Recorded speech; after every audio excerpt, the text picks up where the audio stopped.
Are you ready going trick-or-treating for some horror tropes? Well, today we'll be outlining a novel that contains horror tropes. So please hit that like button, subscribe, comment below for more creative talk content on this channel. I'm going to split my screen and show you some of the ideas that could be a part of this novel.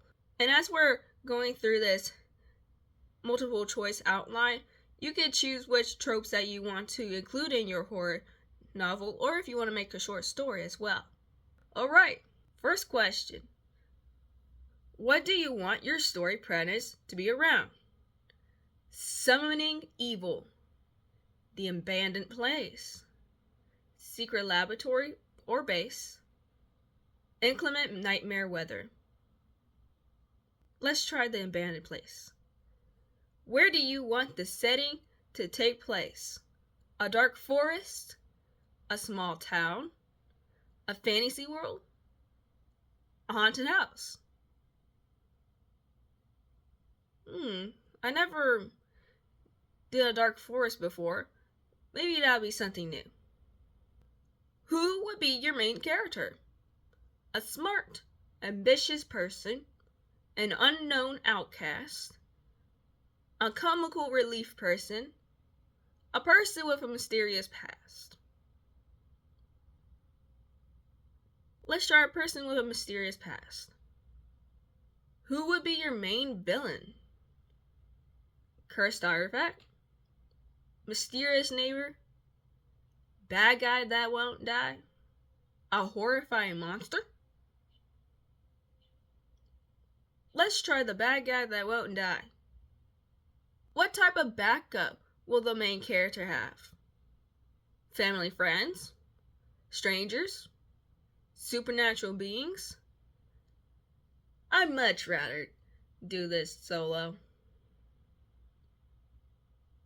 Well, we need characters. So, sorry person, we're not going to let you go solo. Maybe some supernatural beings. What? It's Halloween. Or at least almost. What would be the worst thing happening to your characters? Splitting up? No communication? Don't get along at all? Being used for the story's sake? Though, being used just for the story would be interesting, but unsatisfying. You know, to be honest, that was actually my second choice. But no communication. We're going no communication. All in. Quick side note, I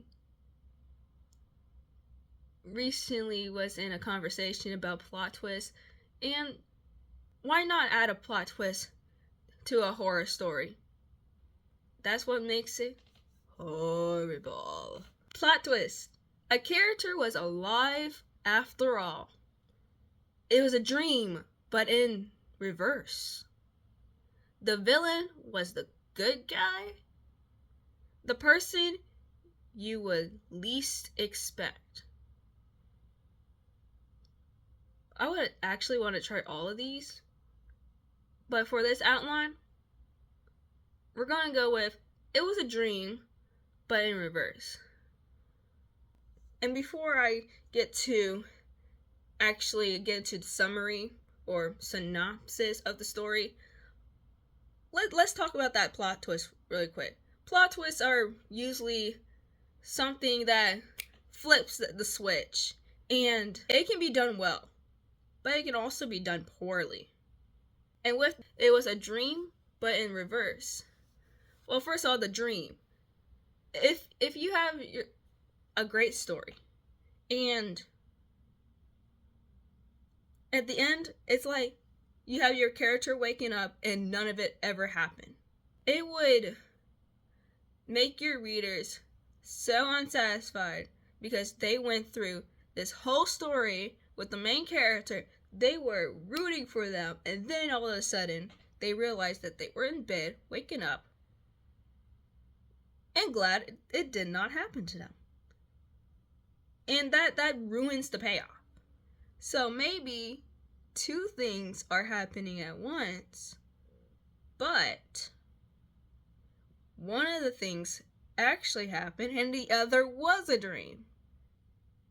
Yeah. Okay.